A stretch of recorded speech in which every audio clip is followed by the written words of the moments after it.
नमस्ते दोस्तों, आज हमने 3 प्रकार के ब्रेकफास्ट की रेसिपीज़ आपको इस वीडियो में दी है।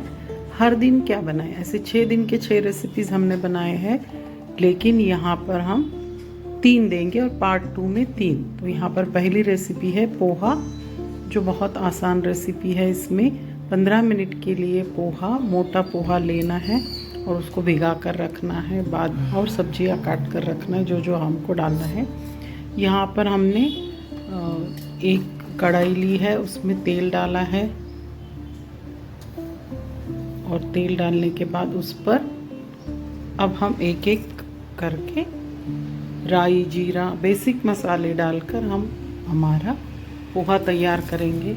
इस प्रकार से आसान ऐसे 3 रेसिपीज़ इस वीडियो में हमने दी है और आगे 3 रेसिपीज़ हम दूसरे वीडियो में देंगे, ताकि 6 दिन के 6 रेसिपी ब्रेकफास्ट रेसिपीज़ आपके पास तैयार हो जाएंगे। अब आगे की रेसिपी आप स्टेप बाय स्टेप देखते जाइए। पहले हमने गरम तेल में राई डाली है,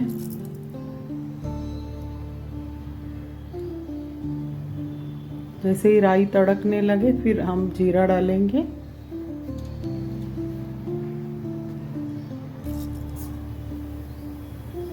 और जैसे ही जीरा तड़कने लगे, राई जीरा जब तड़कने लगे, किसी भी रेसिपी में सबसे महत्वपूर्ण है तड़का।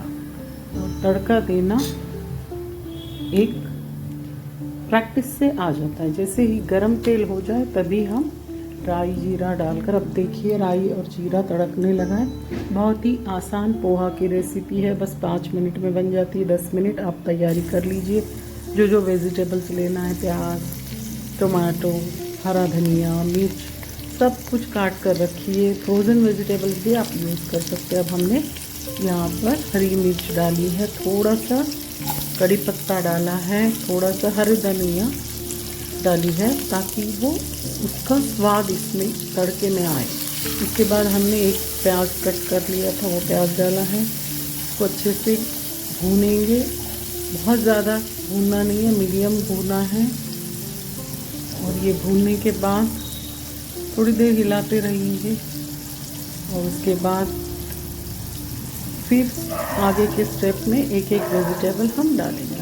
अब हमने एक ही आलू लिया था, उसको कट करके डाल दिया है। उसके बाद और जो कट करके रखे हैं मटर, गाजर, बीन्स, वो सब आप बारीक बारीक काट कर रख सकते हैं, या फिर आप फ्रोज़न रेडीमेड वेजिटेबल्स भी ले सकते हैं। यहाँ पर हमने कुछ वेजिटेबल्स काट कर रखी है और कुछ वेजिटेबल्स फ्रोज़न भी है।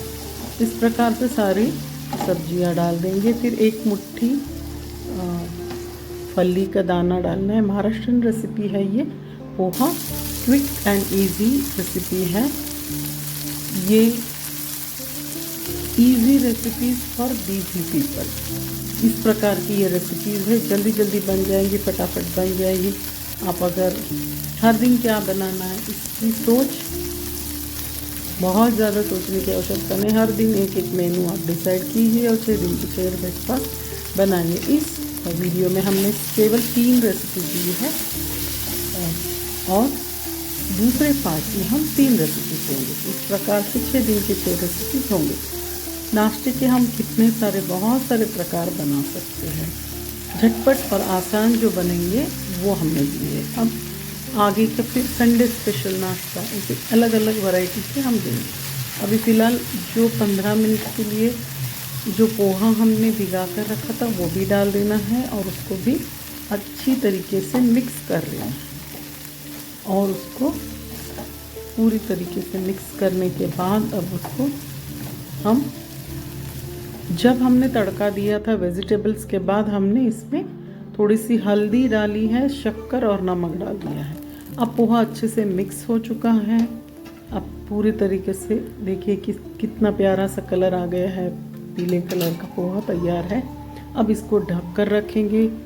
थोड़ा बहुत इसमें हरा धनिया और डाल देंगे तो और स्वाद बढ़ जाएगा। अब इसमें ये थोड़ा सा मोटा पोहा है, इसको स्टीम अच्छे से आने के लिए थोड़ा सा 3-4 चम्मच हम थोड़ा सा पानी भी डालेंगे और पानी डालकर और थोड़ा सा प्योर घी डालकर इसको ढक कर रख देंगे और वो बहुत बढ़िया से तैयार हो जाएगा। इस प्रकार से हमने घी भी थोड़ा सा डाला है और ढक कर रख दिया है। इस प्रकार बढ़िया से पोहा की रेसिपी हमारी तैयार हो चुकी है। देखिए, थोड़ा सा पानी डालना है आवश्यकता पड़ने पर। पहले आपको ज़रूरत नहीं पड़ी तो मत डालिए। आपके पोहा किस प्रकार के हैं, हमारा थोड़ा ज़्यादा मोटा है इसलिए हमको थोड़ा डालना पड़ा। अगर ज़रूरत नहीं पड़े तो मत डालिए। और लास्ट में अंत में इसको स्टीम आने के बाद आधा चम्मच या 1 चम्मच, यहाँ पर करीब करीब पाव किलो पोहे है, ये 4 या 5 लोग खा सकते हैं। इतना बढ़िया सा simple vegetable poha healthy recipe बनकर तैयार है। खाइए, खिलाइए और हर दिन एक नया नाश्ता क्या बनाएंगे इसकी सोच में मत पड़िए। अब हमने अलग अलग 3 रेसिपीज़ इस वीडियो में आपको दी है। धन्यवाद। इस प्रकार से हमारी पहली रेसिपी तैयार हो चुकी है। अब हम दूसरे रेसिपी की तरफ जाएंगे। ये नमस्ते दोस्तों, थाली पीठ। ये भी महाराष्ट्रियन चैनल में स्वागत है। आज हम नई रेसिपी बनाएंगे महाराष्ट्रियन थाली पीठ, टोमेटो प्याज का थाली पीठ। 2 कटोरी ज्वारी का आटा लिया है और आधा कटोरी गेहूं का आटा लिया है। मिर्ची पाउडर, हल्दी पाउडर, धनिया पाउडर, जीरा पाउडर और नमक यहाँ पर डालकर रखा है। यहाँ पर खूब सारा हरा धनिया, 2 प्याज, 2 टमाटर, 1 मिर्च ली है। ये सब अब कटिंग होगा और उस ज्वार के आटे के मिश्रण में डाला जाएगा।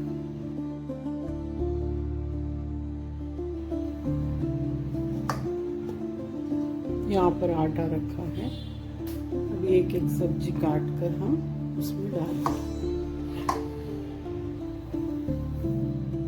सबसे पहले हमने हरा धनिया काटा है।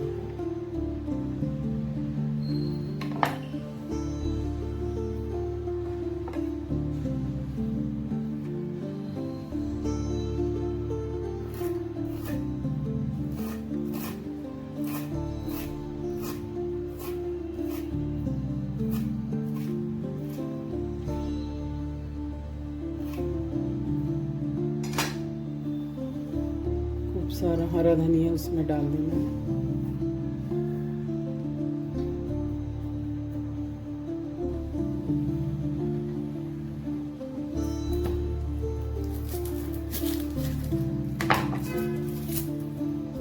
उसके बाद प्याज बारीक बारीक काट लेना है।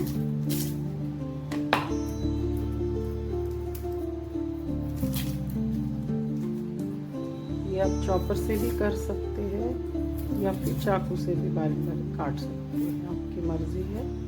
आपको तैयारी पहले से करके रखना है वो भी कर सकते हैं।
प्याज भी इस मिश्रण में डाल देना है।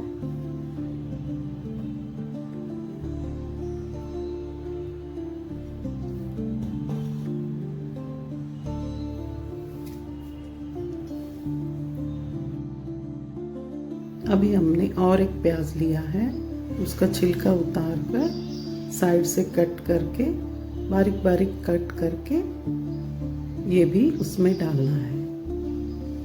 आपने यह रेसिपी देखी उसके लिए बहुत सारा धन्यवाद। प्लीज़ मेरे चैनल को लाइक करें, शेयर करें, सब्सक्राइब करें।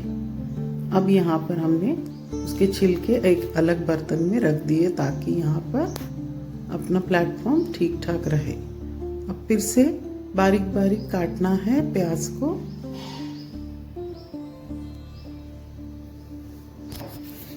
बहुत ही अच्छे से 2 प्याज हमने काट लिए हैं। अब अपने को आवश्यकता है उतना ही आप डाल सकते हैं। आटा 2 कटोरी है इसलिए हमने 2-2.5 कटोरी है इसलिए हमने 2 प्याज लिए थे। आप स्वादानुसार बदलाव कर सकते हैं। यहाँ पर हमने आटे में प्याज डाल दिए हैं। अब हमने 1 टमाटर लिया है। बड़ा सा टमाटर है तो आपको अगर 1 बस लगे तो आप 1 भी डाल सकते हैं। यहाँ पर मैंने 1 टमाटर रख दिया है। 1 ही टमाटर काफ़ी हो जाएगा। इस प्रकार से बहुत ही बारीक बारीक से काट कर अच्छे से, आप चाहे तो चॉपर से काट सकते हैं, चाकू से काट सकते हैं या कद्दूकस भी कर सकते हैं, लेकिन मैंने यहाँ पर बारीक बारीक काट कर टमाटर को लिया है। अब ये सारा टमाटर कट चुका है, ये भी उस मिश्रण में डाल देंगे। उसके बाद सिर्फ 1 हरी मिर्च ली है, आप स्वादानुसार 2-3 भी ले सकते हैं। मैंने कम ही तीखा बनाना है ऑलरेडी इसमें, क्योंकि इसमें लाल मिर्च पाउडर ऑलरेडी डला है, इसलिए हमने मिर्च सिर्फ थोड़ी सी ली है। अब 4-5 लहसुन की कलियां ली है, उसका छिलका उतार दिया है और बारीक बारीक काट लिया है। इसको भी बारीक बारीक काट लेना है और उसके बाद फिर इसको बेलन की सहायता से थोड़ा सा बारीक करके लेंगे और उसको भी इसमें डालेंगे। अब हमने इसको और बारीक करना है।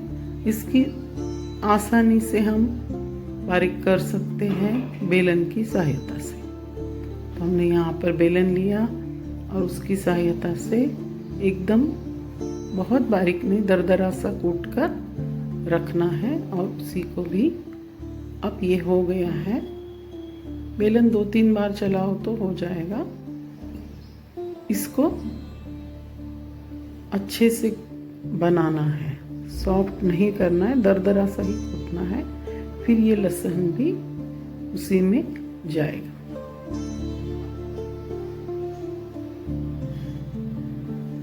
इस प्रकार से हो जाता है जल्दी से। उसके लिए अलग अलग बर्तन करने की ज़रूरत नहीं, और एक आपको अलग से कूटने के लिए और एक बर्तन करने की ज़रूरत नहीं। यहाँ पर हम इसी पर बेलन की सहायता से बना लिया है। देखिए 2-3 सेकंड में ही बन जाएगा।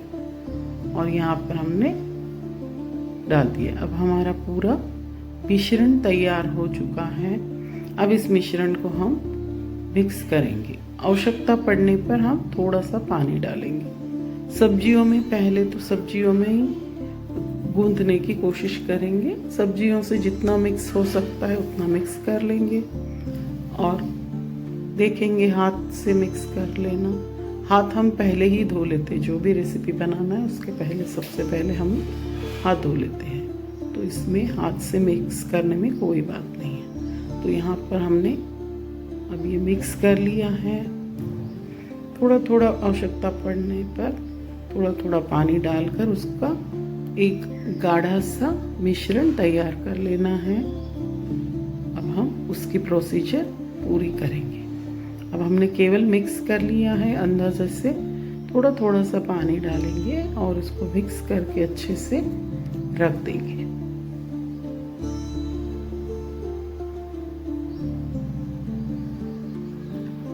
तो इस प्रकार से हमने कटोरी में पानी लिया है और एकदम से पानी मत डालिए, थोड़ा थोड़ा, क्योंकि ज्वार का आटा है एकदम पतला ना हो जाए, इसलिए बहुत ही थोड़ा थोड़ा पानी डालकर हमको अंदाजे से उसको गाढ़ा बनाना है। एकदम पतला नहीं बनेगा, सॉफ्ट बनेगा लेकिन गाढ़ा, बहुत पतला नहीं बनाना है। इसलिए और ज़रूरत पड़ने पर और थोड़ा पानी हम ले सकते हैं।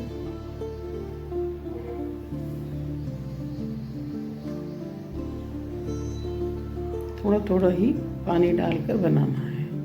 तो आप लोगों को ये रेसिपी कैसी लगी हमें ज़रूर कमेंट करके बताना। और आप कौन सी रेसिपी चाहते हैं, कौन सा देखना चाहता है, महाराष्ट्रियन, गुजराती, पंजाबी, बंगाली, जो भी देखना चाहते हैं आप कमेंट करके बोलिए। हम कोशिश करेंगे वही रेसिपी तैयार करने की। यहाँ पर हमने ये ब्रेकफास्ट के लिए भी खा सकते हैं या लंच के लिए भी खा सकते हैं या डिनर के लिए भी। ये ऐसी रेसिपी, इसमें सब्जी और रोटी मिक्स करके हम बना सकते हैं। जिस प्रकार से पंजाबी लोग पराठा बनाते हैं, गुजराती लोग थेपले बनाते हैं, उसी प्रकार से हम यहाँ पर महाराष्ट्रियन लोग इस प्रकार से थालपीठ बनाते हैं। थालपीठ इस प्रकार से बनता है, उसमें मुख्य है ज्वार का आटा और थोड़ा सा गेहूं का आटा। आप चाहे तो बहुत सारे आटे भी डाल सकते हैं। यहाँ पर हमने काफ़ी अच्छे तरीके से गूंद कर रख लिया है। अब इसमें थोड़ा सा तेल डालेंगे, मिक्स कर लेंगे और थोड़ा सा तेल डालकर उसको अच्छे से मिक्स करके 5 मिनट काफ़ी है, 5 मिनट के लिए रख देंगे। क्योंकि ज्वारी का आटा है, इसको ज़्यादा देर भी रखना नहीं है, नहीं तो उसको फिर वो अच्छा नहीं बनेगा। इसलिए 5 मिनट काफ़ी है रेस्टिंग का टाइम। और फिर उसको अच्छे से गूंद कर हम इसको ढक कर रख देंगे। अब यहाँ पर गूंद लिया है और अब हम उसको ढककर 5 मिनट के लिए रख देंगे। लिया है, इसमें तेल डाल दिया है। अभी गैस ऑन नहीं किया है। पहले बर्तन को अच्छे से ऑयल को अच्छे से, यहाँ पर थोड़ा ज़्यादा ऑयल लगता है, इसको ब्रश की सहायता से ठीक ठाक से कर लिया है।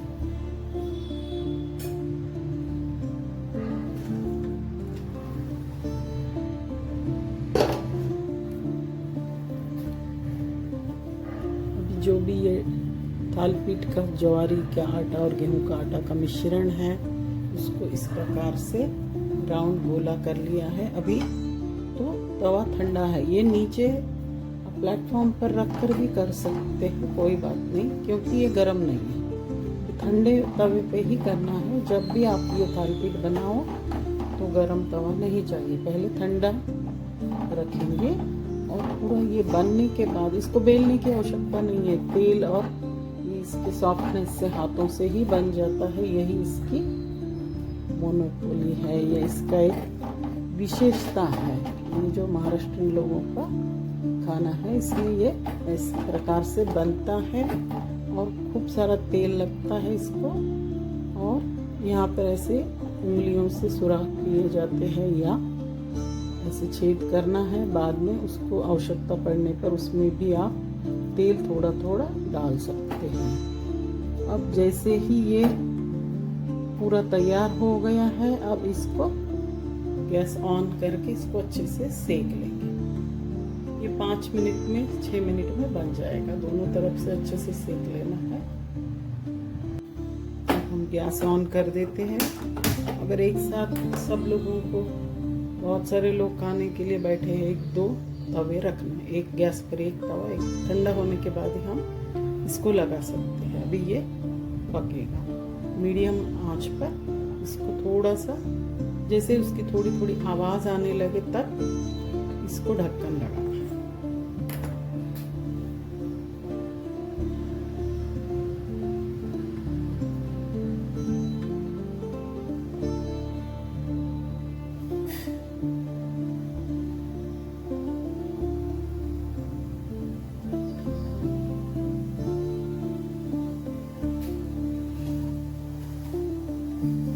जैसे साबूदाना की टिक्की बनाते हैं या अलग अलग आलू टिक्की बनाते हैं, इसी प्रकार, लेकिन ये टिक्की थोड़ी बड़ी साइज।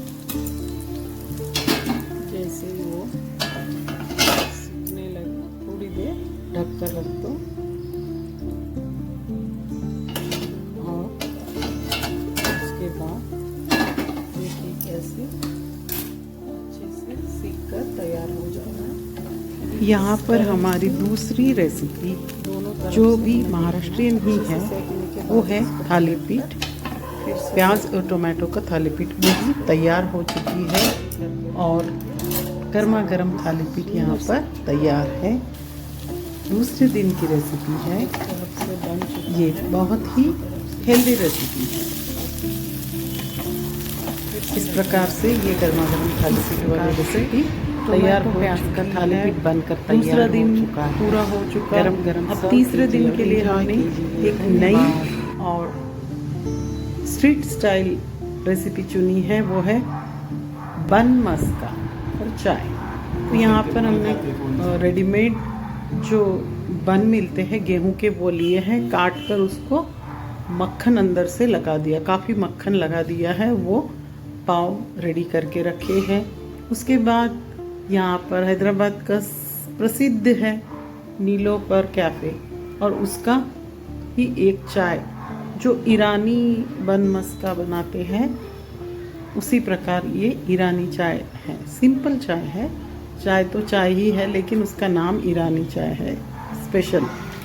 तो उस कैफ़े में जिस प्रकार की मिलती है उसी प्रकार की चाय बनाने की कोशिश की है। एक बड़ा कप भरकर दूध लिया है, उसमें 2 इलायची हम कच्चा बच्चा कूट कर डालेंगे, और फिर उसमें अब देखिए कि एक स्टेप बाय स्टेप हम इसकी चाय की रेसिपी तो सबको आती है, लेकिन यहाँ पर हमने बन मस्का बनाया है तो इसके साथ एक चाय परोसने की कोशिश की है या दिखाने की कोशिश की है। चाय कुछ विशेष नहीं है, पर उनकी स्टाइल में, जो ईरानी होटल्स में या नीलोफर कैफ़े में जिस प्रकार से बनती है, उस प्रकार से ये सिंपल हैदराबादी चाय है और बन मस्का के साथ अक्सर यहाँ परोसी जाती है। तो इस प्रकार से अब हमने दूध रख दिया है 1 कप गरम करने के लिए। उसमें अब एक स्टेप बाय स्टेप हम कुछ चीज़ें डालेंगे। अब यहाँ पर हमने इलायची को 2 इलायची ली है, उसको थोड़ा सा कूट कर इसमें डाल दिया है। शक्कर आप अपने हिसाब से डाल सकते हैं, आधा चम्मच ही डाली है। जिसको मीठी चाहिए वो मीठी डाल सकते हैं, आपकी मर्ज़ी। यहाँ पर 2 प्रकार की चाय का मिश्रण है। यहाँ पर एक नीलोफर की एक चाय डाली है और एक मिठाई चाय बोलकर एक पाउडर आता है, वो भी डाला है। तो 2 प्रकार की चाय इसमें डाली हुई है, तो वही स्पेशलिटी है। एक चाय नहीं है, इसमें 2-2 प्रकार के पाउडर्स डाले हुए हैं। जब अभी मैंने जो दिखाया है वो, और ये दूसरी नीलोफर चाय, तो ये 2 पत्तियों का या चाय पत्तियों का मिश्रण है। पहले थोड़ी सी डाली, जो इलायची के बाद जो डाली थी वो मिठाई वाली चाय है, उसका थोड़ा सा स्वाद बहुत ही बढ़िया आता है। और उसके बाद हमने उसको उबाल लिया है और उसको छान लिया है, और उसके बाद हमारा स्पेशल इंग्रेडिएंट है, यहाँ का स्पेशल इंग्रेडिएंट जो है वो बाद में डालेंगे। उसमें 2-3 कलियाँ केसर डलता है, तो ये केसर वाली चाय है। और इस प्रकार से चाय भी तैयार हो चुकी है। थोड़ा सा केसर हमने डाल दिया है। इस प्रकार से हमारा तीसरे दिन का ब्रेकफास्ट भी रेडी है। केसर वाली नीलोफर स्पेशल चाय और बन मस्का और थोड़े से बिस्किट। इस प्रकार 3rd डे का